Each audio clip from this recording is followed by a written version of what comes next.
Call of Duty really tried to sell the return to roots that World War II was supposed to bring. And for what it's worth, they did okay, I guess. They managed to get the longtime fans like myself who have grown weary of futuristic jetpack-ridden first-person shooters with horrible business tactics that dominated the years prior to Sledgehammer bringing the game back to reality, enthralled with the offering that was coming. However, did this game live up to the hype? Did it provide a solid entry into the series, and did it set Call of Duty back down the long and winded path of glory? This is the Call of Duty World War II Final Review.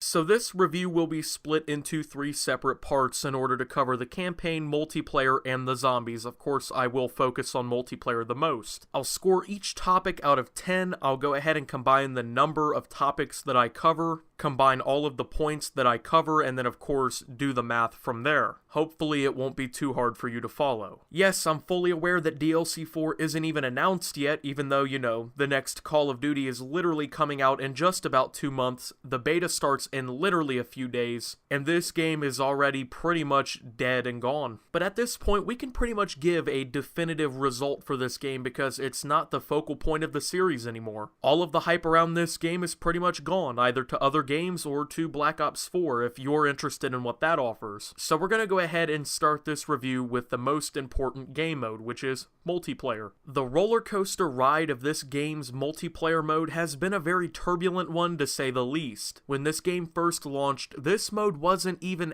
actually a part of the game for a few hours because it was the most catastrophic and broken launch in Call of Duty history. Servers were down for Call of Duty games across the board for hours, which left players like myself awake at midnight, either stuck playing campaign or private matches of zombies, or maybe even screaming at Call of Duty on social media to get the problem fixed. A lot of this could be attributed to the fact that this was one of the most hyped up Call of Duties in years, and it had received a lot of attention from the mainstream media, and of course sold pretty well on release night. Call of Duty World War II was the top selling game on consoles for 2017, as usual for Call of Duty. But once it finally started to come back up, it was already just as good as flat tires on the highway. From day one, the multiplayer was full of issues that would cause players to just eventually leave in droves. First off, the game literally launched with 9 maps, most of which were either absolute piles of crap or were just meh. Honestly, this game had just as bad, if not worse, map designs than Ghosts. I mean, there are currently only a handful of maps that I consistently enjoy playing on: London Docks, Gibraltar, Market Garden, and V2. The rest of the maps are either god-awful or they're just, like I said, meh. By the way, out of those 4 maps I listed, only 2 of them were in the game at launch. And I'm not the only one who has an issue with the maps either. I mean, I'll go ahead and break them down in a moment one by one, but maps like Gustav Cannon and USS Texas are guaranteed to cause people to start backing out of the game. Anyways, this is the part where I'll start to talk about the gameplay in specific. I'll compare that to other Call of Duty titles, talk about how fun it is in general, and of course, some other topics. So thankfully, Call of Duty World War II has some decent gameplay to it. The time to kill, I think, is very spot on. I think that honestly, Infinity Ward games in general are too quick when it comes to how fast you die, and multiplayer games from Treyarch tend to be a little bit more liberal with how long it takes to die. Kills in World War II just feel really satisfying to me as a longtime Call of Duty fan. The hit detection is very solid as well, at least in my personal experience. I don't often feel that I've been cheated out of a kill by a faulty hit detection, which Call of Duty has had some very bad hit detection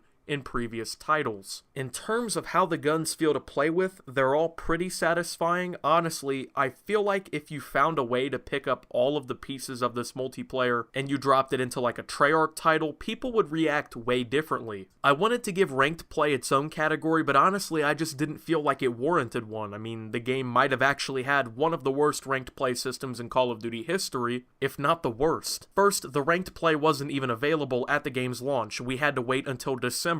And then you could only play it solo. I mean, honestly, who wants to play competitive game modes solo? I don't, because getting random teammates in competitive often leads to them being terrible. Then when you can finally play with squads of people, the game is declining so rapidly and has hit such a low point that nobody really wants to even play ranked anymore. I don't see why Call of Duty developers can't just copy Black Ops 2's ranked play system. It was very well received by the fans, and it is generally held, at least from what I understand, as has the best ranked play system in Call of Duty history. If there is a saving grace of Black Ops 4 for me, it might just be ranked play or league play. The same goes for Divisions. I feel like maybe it warranted its own section, but then I was like, no, these things launched as a disaster. This game basically took the create-a-class systems that we've enjoyed over the years and set them on fire and spit in our faces. Airborne was super overpowered at launch, and attachments were locked behind Divisions. You could not use a suppressor on an assault rifle because it was a basic training for the Airborne division. Airborne had their guns up and ready all the time, sprinted around the map. I mean, it was ridiculous. Thankfully, they were overhauled halfway through the game's life cycle and were made better. You could actually use attachments and had a functional create-a-class left there for you.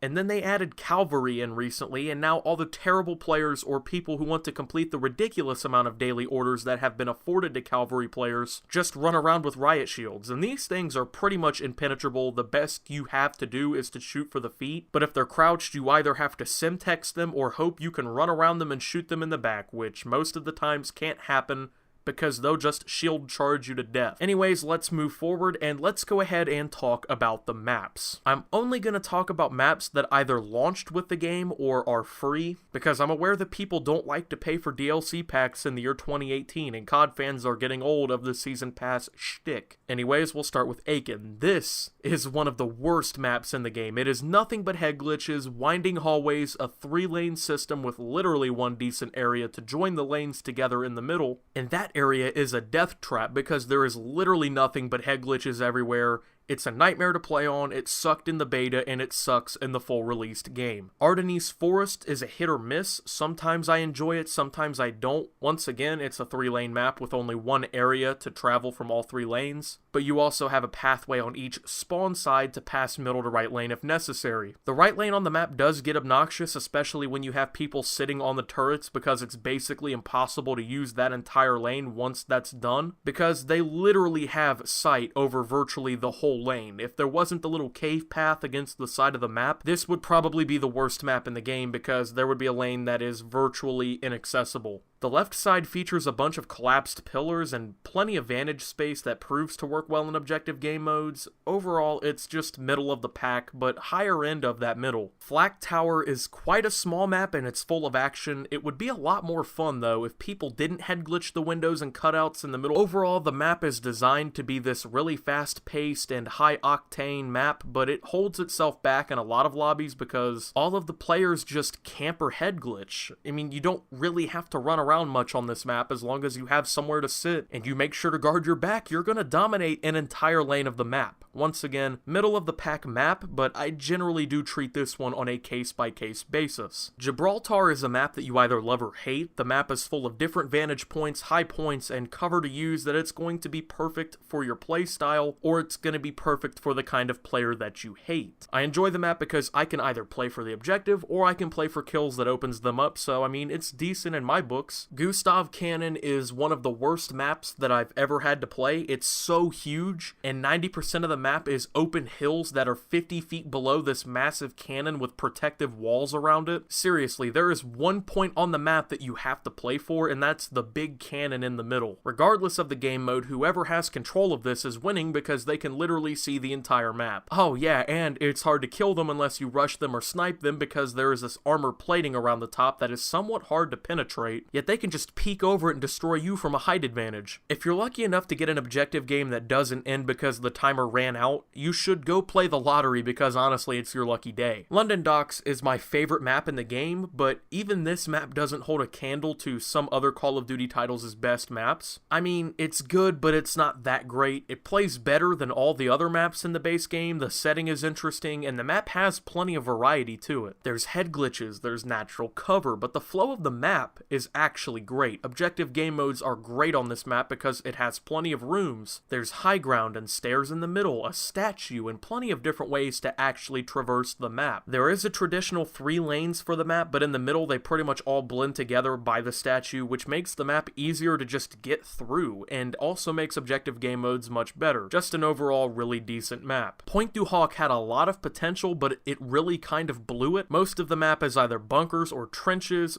both of which are extremely constricted areas where people are either bound to sit in corners or run through with incendiary shotguns. Oh, The shotguns are terrible on this map. Objective game modes are not really all too fun on this map because with so much constriction in the trenches of the map, it gets hard to get around. There's hardly lanes, especially even if people are like on the head glitches around the area and are able to pretty much destroy any advances you make. I mean, it's been an okay map in some games, but generally I don't enjoy this one at all. St. Marie Dumont is a pretty decent map. It doesn't really hold that many strong points that help it stand out, honestly. It doesn't play bad. The map is easy to get through. The lanes have plenty of areas to connect them. I've always enjoyed this map, even though the grenades are bad on this one. Especially the B objective, there's hardly anything stopping you from just, lugging a grenade from pretty much anywhere around there, and that's something that happens on every map. But on this map, it is super easy to get grenade kills, and if you're not running something like Armored, you're pretty much just in trouble. USS Texas. Oh my god. This map is a disease to me. It seems like those who developed the map were literally in a conference room and said, hey, so I know that we need 2 spawns for each team, so what if we just put these big windows that overlook the spawns so that the moment you take 8 steps from spawn, you're immediately mowed down by someone camping them. Good idea, Robert. So anyone else got an idea? Oh, me. Yo. Go ahead, Adam. Go ahead. So the B objective, let's put that right by the door that goes inside and has like 6 pathways where people can come running right out and destroy you immediately with no cover. What do you guys think? Okay, anything else? Oh, of course. How about on each side of B towards the spawns, we put 2 massive head glitches up with high ground for people who enjoy camping. Yes.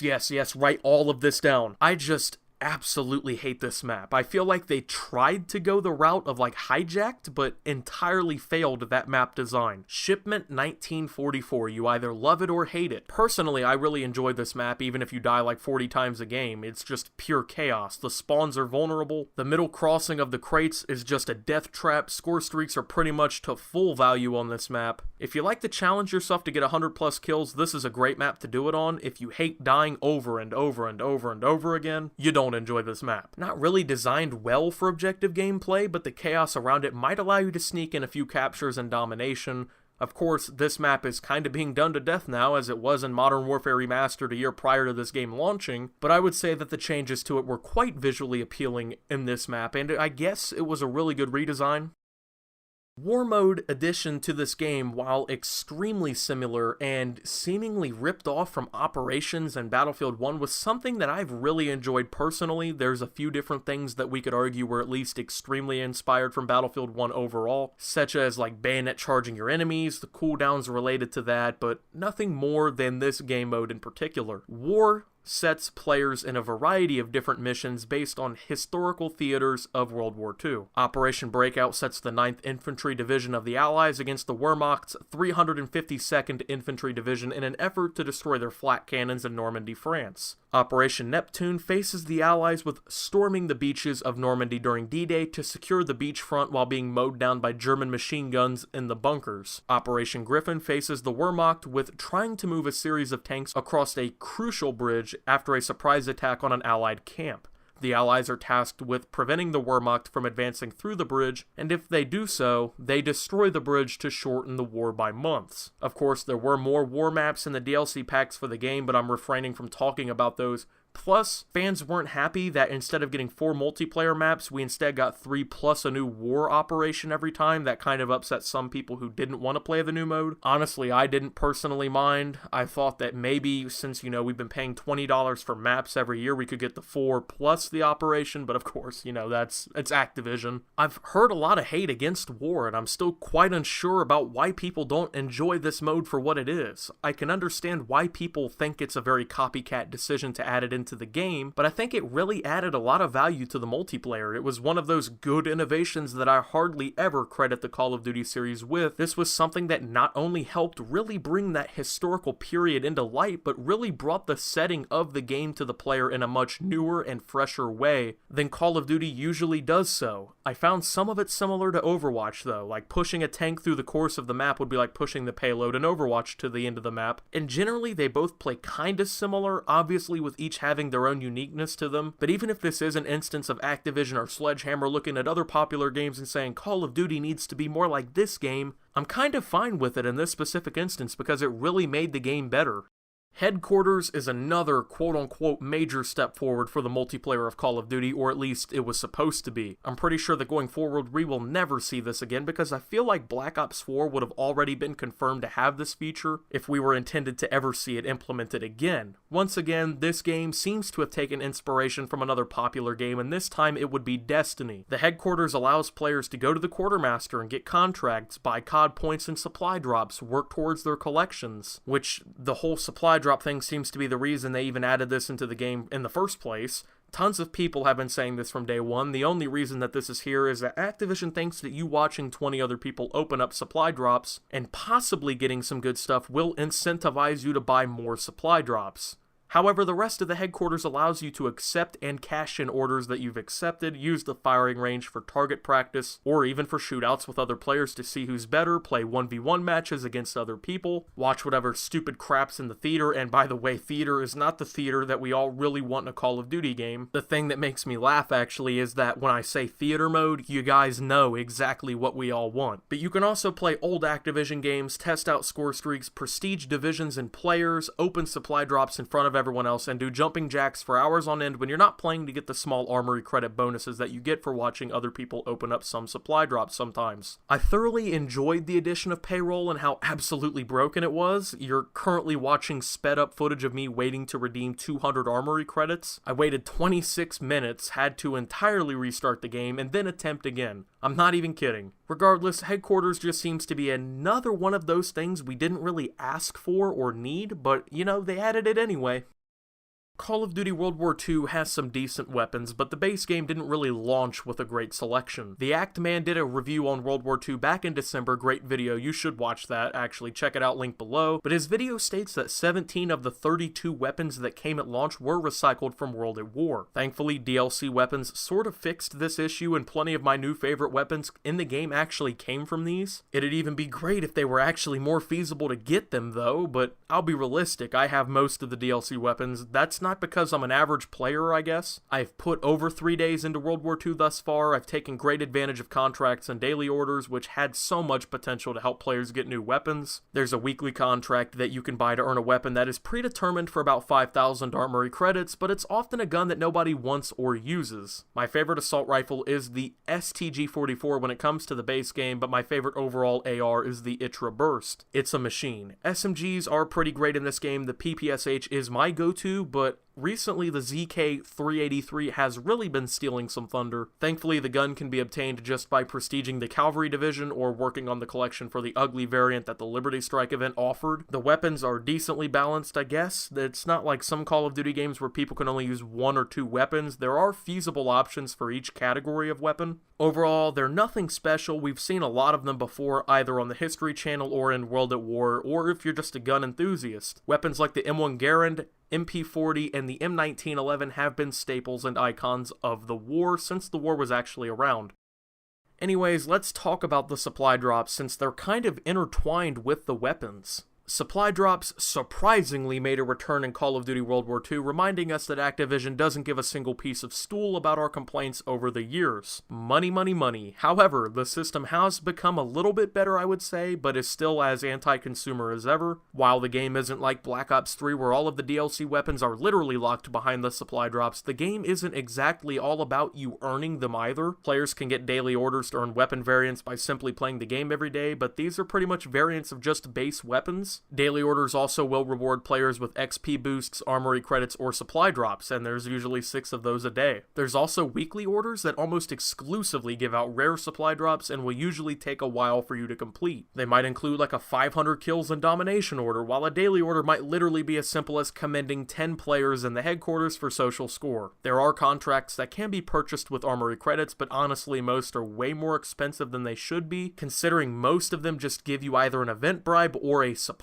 drop, like just a supply drop. Like I previously stated, each week there is a new 5,000 armory credit contract for a DLC weapon introduced, but they are hardly ever weapons that you would want. By the way, the duplicate rewards are absolutely abysmal. Keep in mind, for collections, the bare minimum items to complete them are often 125 armory credits, but if you get like a common duplicate calling card, you will literally get 12 armory credits. Who in the hell thought that 12 credits was enough? I'd have to get 10 duplicates for a bottom of the barrel collection item I don't even want. want. The most I ever got on a duplicate was somewhere in like the 400s, even then that was a duplicate DLC weapon variant, which should have at least earned me enough to buy a high-tier collection item towards something I did want. It's ridiculous. Actual weapon orders in the game have vanished over time, as I remember them vaguely throughout the Winter Siege event, and that is how I ended up getting the Gewehr rifle. But supply drops are great in this game. I mean, it's primarily either calling cards or pistol grips, both are which you generally want. As usual, most of the content that is through supply drops is filler, hundreds of items that have only one true purpose ever added to them. They help add more and more layers between players and items that they want so they can make more money for Activision. By doing this, they will get some players to spend upwards of hundreds if not thousands of dollars on supply drops. I mean, let's be honest, pistol grips, who in their right mind is getting hyped up over a pistol grip? Nobody. Don't get me wrong, they might have a few cool ones in there, but no one ever opens up a supply drop like, hey,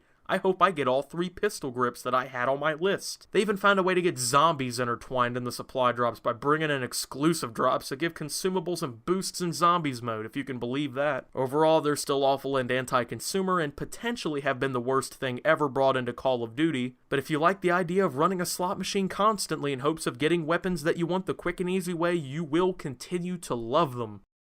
World War II continued a trend in recent Call of Duty titles of having events throughout the life cycle of the game in order to get people playing, release event-exclusive supply drops and DLC weapons, and overall try to keep people interested in the game. I actually started out hating these events because all the collections would be locked at the event, at least when it ended, which made getting the weapons from these events nearly impossible after the event ended. Thankfully, Sledgehammer has recently started to open back up previous events for a limited time to allow players to earn weapons that they couldn't obtain in time before events ended. This is a good opportunity for players as it gives them something to possibly work towards if they're actually still interested. World War II did have some great events. I really enjoyed Attack of the Undead, specifically, which brought new game modes and in-game content surrounding the idea of zombies invading multiplayer. I mean, I think that these have to continue for Call of Duty games going forward, as the events actually played a huge part in keeping me involved with this game over its lifespan.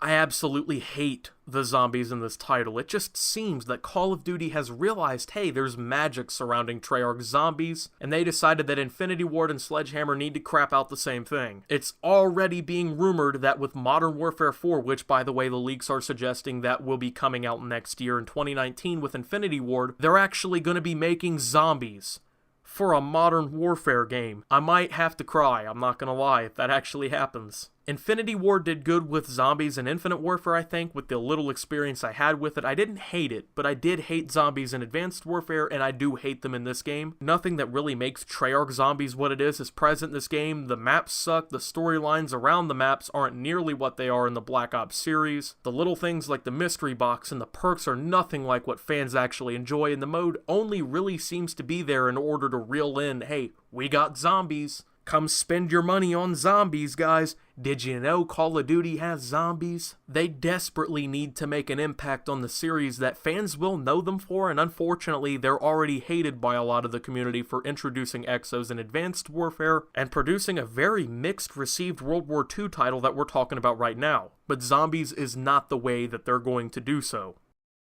The campaign was alright this time around, you know? I enjoyed the changes that they brought in, which you gotta get ammo from your squad mates, health coming from them as well. I feel like it actually helps get the player more involved with the supporting cast. I mean, most of the times, Call of Duty campaigns are basically one-man armies with Michael-based cinematics and cheesy writing. This helps break that stigma by making the NPCs around you worth more than some suppressive fire on the AI bots that you kill. This game, however, did not do a particularly good job in getting me involved with the characters in the game. Say what you want about Infinite Warfare, but I found myself caring much more about a damn robot than I did for the actual soldiers alongside me in this game. The dialogue wasn't awful, the story wasn't particularly great or terrible, but overall it was just what I expected. I just think the glory days of Call of Duty campaigns are gone, honestly. Black Ops 3 had a horrible campaign.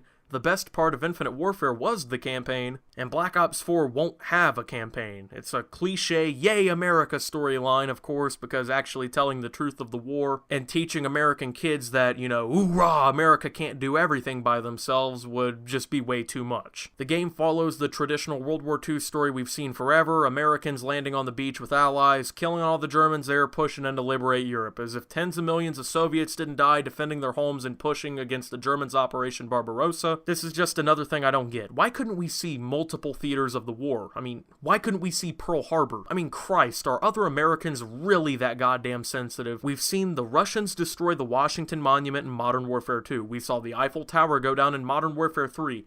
We can't see Pearl Harbor. We can't see Okinawa, no North Africa. Come on. One of the greatest Call of Duty missions of all time, in my opinion, came from Call of Duty Finest Hours' intro as Russian forces reached the shore during the Battle of Stalingrad. The greatest speech in video game history, in my opinion. Kill the German. This is your mother's prayer. Kill the German. This is the cry of your Russian earth. Shooting the Russian traitors in the back as they flee the combat off the boats. Shot dead in the waters. Watching the city burn. This gives me chills. Take a look. Welcome to Stalingrad. You're about to begin the greatest moment of your life. The Germans have lost hundreds of tanks and planes. Hitler's brutalized hordes are now advancing towards Stalingrad over mountains of their own dead bodies. Our Bolshevik party, our nation, our great country have given us the task not to let the enemy reach the Volga and to defend the city of Stalingrad. Forward against the enemy, up into the unremitting battle, comrades, for Stalingrad, for our great country, not one step back. Cowards and traitors will be shot. Do not count days, do not count miles. Count only the number of Germans you have killed! Kill the German! This is your mother's prayer! Kill the German! This is the cry of your Russian earth! Do not waver! Do not let up! Kill! Death to the German invader! Death to the German invader! Let's move! Go, go! That is how Call of Duty should be. This is also, however, a game that allowed PC culture to infect it to the point that they were actually afraid to tell the truth of the war. This wasn't such a big point with me, as I was able to look past it, but some people took this really seriously. I mean, honestly, I've never played a Call of Duty game expecting 100% historical accuracy, because we've never really seen that to begin with, but can we at least not disrespect the veterans who actually served and lost their lives? That's what I personally feel like we're doing when we rewrite history, because what we see offends us in it. Instead of honoring the brave soldiers who were killed in the name of freedom, we now instead color over the pages of the story that we get our feelings hurt by. And that's extremely sad, but regardless, campaign was okay. Definitely could have been better though. After Michael Condrey left Sledgehammer to take a position at Activision, World War II suddenly started receiving changes that the community had been requesting for months. Divisions was overhauled and opened up customization in the game. Tweaks to the gameplay that were actually asked for months before. New fun game modes have been introduced with events, and the game has definitely been way better since he left. In my honest opinion, I think Condrey was running the game into the ground. I mean, as a leader, he did not allow his crew to listen to the community and make necessary changes to the game that would have made it more sustainable for longer, and that irreversibly damaged the game and its reputation. I think that he ruined this game to get himself a better job at Activision, just kind of showing off with his leadership, which if my suspicions are right, then he is one of the biggest scumbags in gaming history. To provide a subpar experience to millions of people for so long just to get yourself a bit higher in the corporate ranks would be despicable, but I wouldn't put it past him. I wouldn't put it past a lot of people. Why else would things line up so well? Why only after he leaves does the game get necessary changes made to it that makes it playable? Most people who stopped playing shortly after launch will have no idea what I'm talking about. You have to retry this game to know. It's not the same at all. Oh my god, it has been a ride, hasn't it? World War II is not the game we thought it was gonna be. The game was hailed as the return. This is the game that gets Call of Duty back on its feet. It's the game that brings us back to glory. This is the game that returns us to what we love. Reassemble the squad. Call of Duty's back. Well, not exactly. The game is pretty solid at this point. I enjoy it a lot, but it still unfortunately has a long way to go and not enough time to redeem itself. If Condrey was out in November and the game was playable by January, we would be saying a lot different, but if the game today launched in November, we'd be hailing this game as a very solid entry into the series, I think. I still play the game daily, I really enjoy it, so I'll go ahead and do my final rankings for the features that I talked about individually, then add it up, scale it to a scale of 100. So we have 10 individual talking points with 10 points points each actually, so no need to scale anything to it, thankfully. That means less math for me. Anyways, multiplayer is a 7 out of 10. Decent now, sucked at launch, and could be way better still. Maps are a 4 out of 10, and that's being generous. Launching with such little maps and even more of those maps being garbage means that it held back the game. War mode is an 8.5 out of 10. I really enjoyed it. I enjoyed the narratives of the history surrounding it, and they added something new to the Call of Duty series that I actually liked a lot. I hope something like this actually comes back in the future. Headquarters is a 7 out of 10. While I think it's still an excuse to get you to see supply drops more, it does give a lot of cool stuff to do to pass the time, I guess. Weapons are a 7.5 out of 10, as most of the launch weapons honestly are recycled. There was plenty of variety with the DLC weapons that realistically should have made it in over some of these launch weapons. Supply drops are a 5 out of 10, still really anti-consumer, still locking content behind paywalls or forcing players out of their ways to obtain things, but still much better than previous entries provided with their take on the system. Events were an 8 out of 10. They really did a lot for the game, but even then they could have been better, or their collections should remain unlocked for longer. Zombies is a 4 out of 10, as of course it's a Call of Duty bread and butter, but such a piss poor excuse for one. Campaign is a 6 out of 10, as it was quite generic but wasn't as bad as it could have been. The post-Condry era is a 9 out of 10, as it really changed the shape of this game and made it playable and single-handedly saved the game. That means in total, we have a final score of 66 out of 100. It seems pretty low, but considering all the factors, I think it's a fair score. Metacritic gave it a 79 total score, and the user ratings on this game averaged a 4 out of 10. Plus, I reviewed things post-launch too, so I figure my review might cover much more about the game. I'm a longtime Call of Duty fan who only really enjoys this game past the launch due to the overhauls of it, and after everyone kind of left for Fortnite, including myself. It's kind of lonely, honestly, but anyway, I think World War II is worth a shot. People who played it in November should try it again. Decent game, could have been much better from the get-go. That's the final review, you guys, so it's been a long time coming. You guys have been very patient waiting on this video, so thank you guys for your patience. It's been weeks since I even announced that I was going to do this video. This is probably the longest video I've ever uploaded by far, and I've spent so much time on this, so if you could go ahead and show support by dropping a like and subscribing, would be much appreciated. Turn on notifications for updates on all my newest content when it comes out. Follow me on Twitter at @SubTheOptimus for memes, thoughts, and updates. Join the Discord below, it's at almost 1,000 members. And until the next final review, guys, where we're going to crawl out through the fallout of the 4th main title in Fallout series, this is Optimus, redeeming his payroll and signing out.